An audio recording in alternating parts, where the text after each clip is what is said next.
Next speaker, Dr. Krishnendu Mukherjee, who is a debater par excellence. So I request him to come up and take up the next topic, which is again something I'm sure the debate is going to continue about.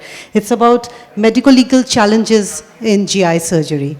Dr. Krishnendu Mukherjee, very renowned surgeon from our city with special interest in vascular surgery. Dr. Mukherjee, please.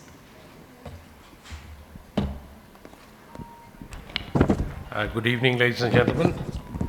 I know we are very short of time, but the temperature started becoming so heavy after the previous talk. It was very important discourse and done very well by Professor Diptendra Sarkar, but we do need a little bit of humor. I disagree with Dr. Sarkar on one point. He said that the word user is only used in illegal drugs and social media. There is one other area where it's used.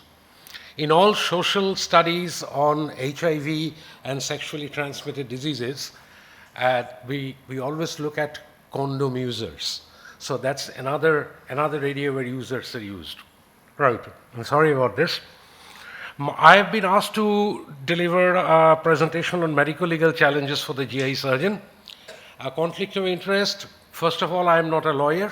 So I really do not think I'm an expert, but yes, I do have a very strong lateral interest in medical laws, and we have run nationally accredited courses on it. I do not think there is anything very peculiar to GI surgeons. So the medical legal challenges for the GI surgeon would be the same as, say, for an orthopedic surgeon. Because time is very short, I will only focus on really carry home messages areas. We need to know about emergency care and referral. We need to know of end-of-life care issues. We need to know about consent, death on table, the basic essence of consumer law, civil courts and criminal courts, and we need to know about litigations. Right. Please remember, irrespective of what branch we practice in, GI surgeons included, that Indian law considers that primary care must be provided but does not specify what primary care is. So if you are a GI surgeon and you have a patient with strangulated hernia, sorry, there is no escaping. You have to take the patient up and operate. You cannot say that, this was the reason or the patient was unable to pay. So we do not know what primary care is, but depending on whether it's life-threatening, you have to provide it. But what is important is that if you are referring a patient on to another colleague or another center, Indian law, not by the law, but by a precedence of a judgment of Supreme Court suggests that there should be a letter of referral, there should be prior intimation and permission from the referral institution. Now that's impossible in real life, but at least make sure that you do have a letter of referral, and even if you cannot call them, or if you do not know them, and send an email, because an email is an admissible evidence. Because if questioned later on, you can say that at least I have tried to inform. Right, end-of-life care issues. Every surgeon, every clinician can come across these situations. Please know that there is no law in India to implement any kind of withdrawal of treatment, passive euthanasia, or advance directives. You are a GI surgeon, you have a patient with, say, a very severe pancreatitis who had been on ventilator for weeks, and you know that this patient is not going to make it. You call the family, all the family members, and you make them sign that you're not going to stop the ventilator, but you would go passive on the treatment. That is not tenable in the eyes of the law. So what do you need to do? You need to inform the local court or the magistrate. Now, what will the court do? The court will not do anything. So wait for 3 days or 4 days. The court has not done anything, but you have informed the court. Now you can follow what you have always done. You call the family members, get everything signed, and then the patient is not having urine output. Don't measure urea creatinine, don't measure potassium. The patient is developing a VAP. Don't escalate antibiotics because you know it's waste of time. Right, death on table. This is a very important issue. There's a huge misperception about this issue. A DOT is same as any other unexpected and inexplicable death of a hospitalized patient. You have done a routine laparoscopic cholecystectomy, the patient was supposed to go home, goes to the washroom and drops dead. It's the same. The only important thing to remember is in the case of a death on table, the onus is on us to prove that there was no medical negligence. So please, please seal the theatre. Ensure that no other surgeries are carried out in the theatre till the investigation is complete. Acquire and preserve all records, including the records on the electronic monitors. Inform the police. They will arrange an autopsy. You do not have to request or tell the family members that you need to arrange an autopsy. That's very sensitive. Inform the police. They will come and they will arrange the autopsy. Essence of consumer law, civil suits and criminal suits, we need to remember one thing, it's a lot of heartache. We have always wondered why medicine has come under consumer laws. Well, actually this came through an United Nations resolution in 1986.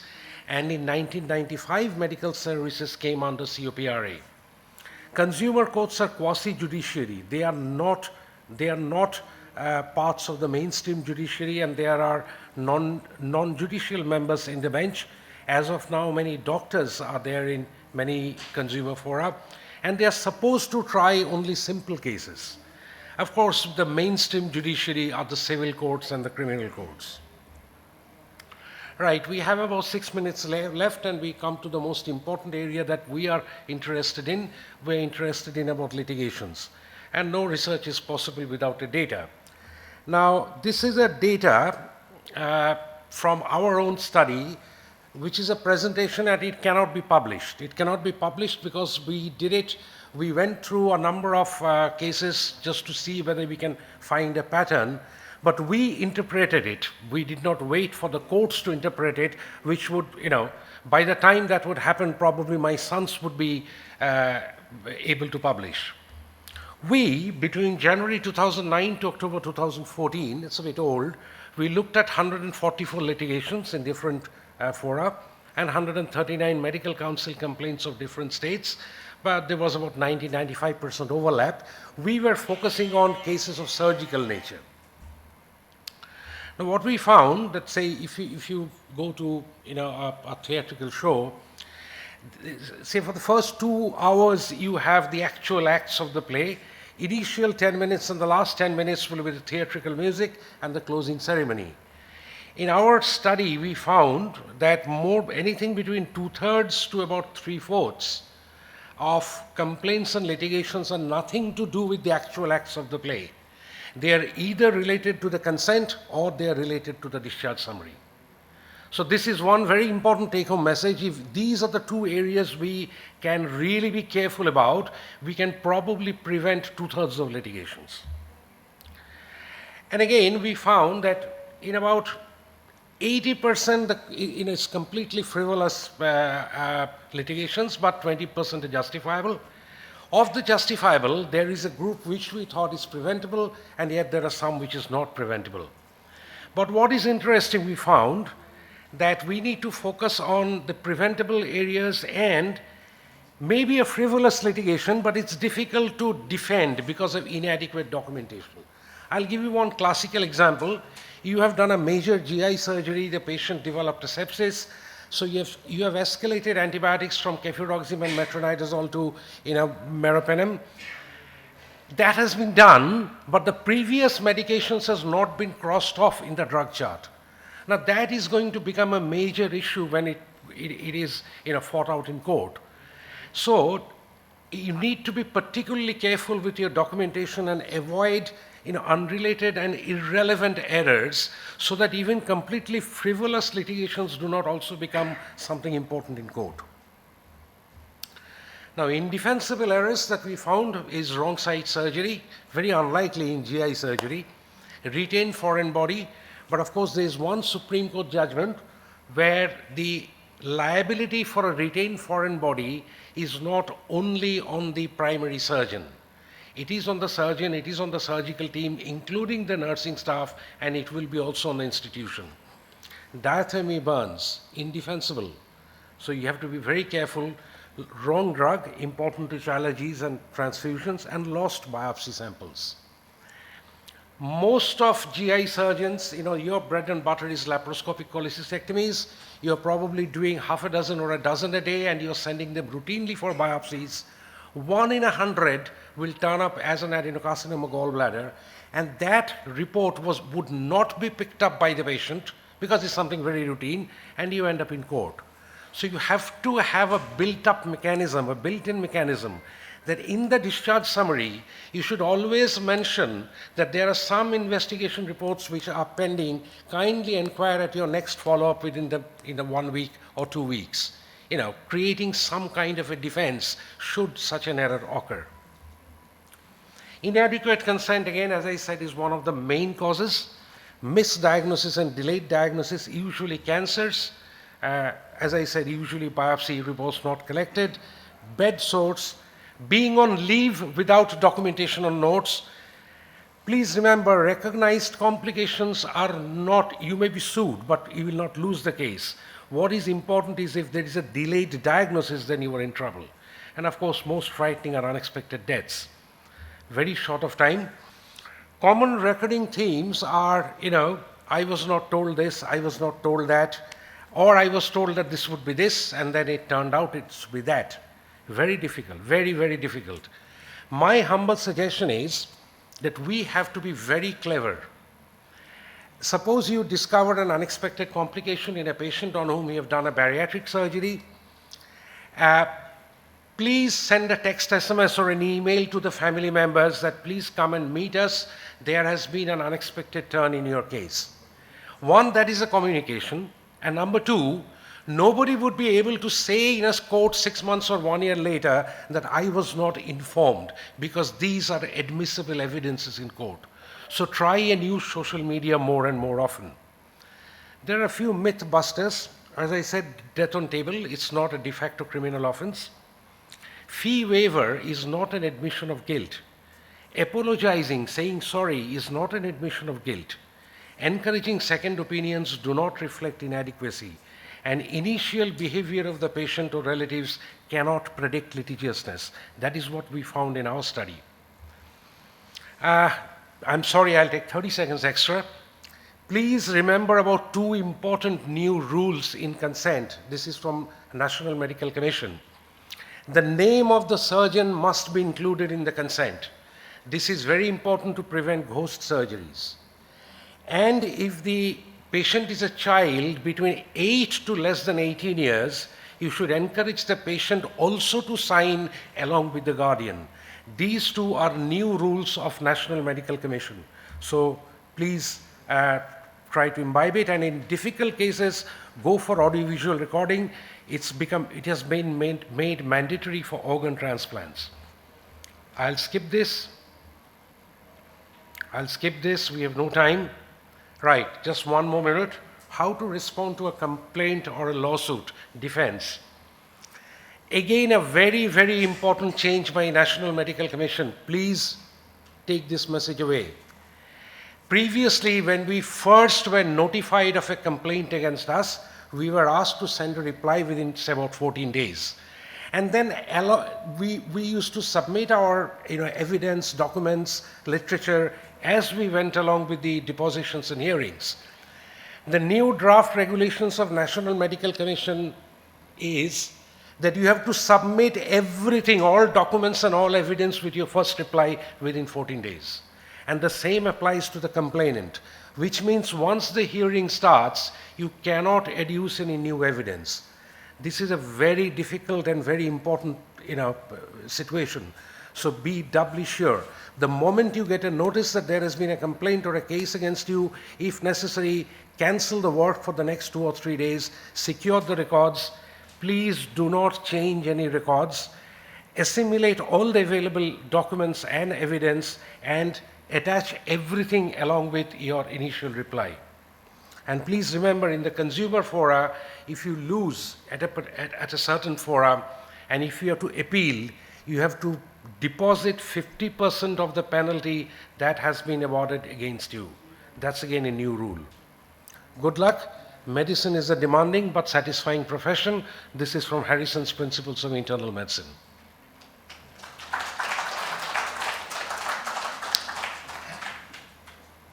I don't know whether it's time for questions, but I overshot by 1.5 minutes. Yeah, so we'll have just one question or comment. Sir, thank you for the wonderful talk. We got a lot of information. My question is, in teaching institutes, actually, we'll be giving cases to surgeons, especially in super specialty training. So in that case, in consent form, we have to write the consultant name or the postgraduate name. That is my question, sir. No, I mean, to the best of my knowledge, the NMC has not clarified that. What NMC has said is, you see, again, I'll take 30 seconds. We often use this term called informed consent. You will be very surprised, I couldn't go into those depths, but Indian legal system does not recognize informed consent. You will be very, very surprised. There was a case called Prabha Manchanda versus, I'm forgetting, it's a Supreme Court judgment. In India, what we are supposed to take is a real consent, not informed consent. But NMC's suggestion is mention the name of the surgery, avoid abbreviations, mention the name of the surgeon. If you think it's a postgraduate trainee, then write his name, but also add the name of the supervising surgeon. You have to mention what are the likely benefits, you have to mention what are the foreseeable complications, and you have to mention what are the alternatives. These 4 things must be mentioned in a consent. Thank you, sir. I think your residents and your colleague staff is now not free of legal action, because latest decision is that after the in-service candidates are coming into training, they are actually government employees.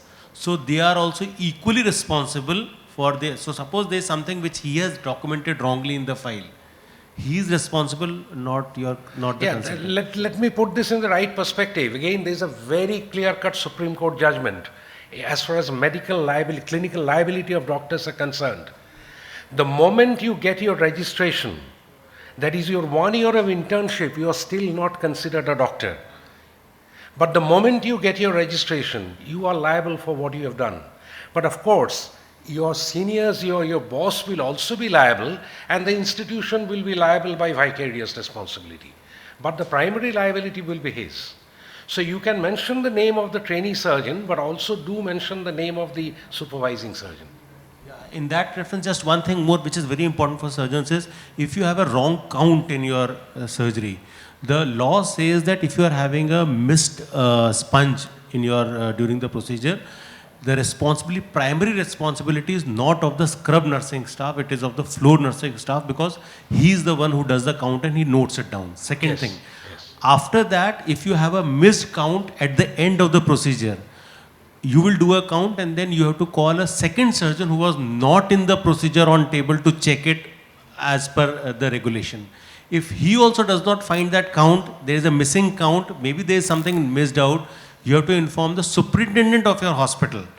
The superintendent of the hospital has to sign that he has been informed and there is a missing count. And as a legal responsibility, the medical superintendent has to inform the nearby police station that this has happened in his hospital. So this is a normal woe.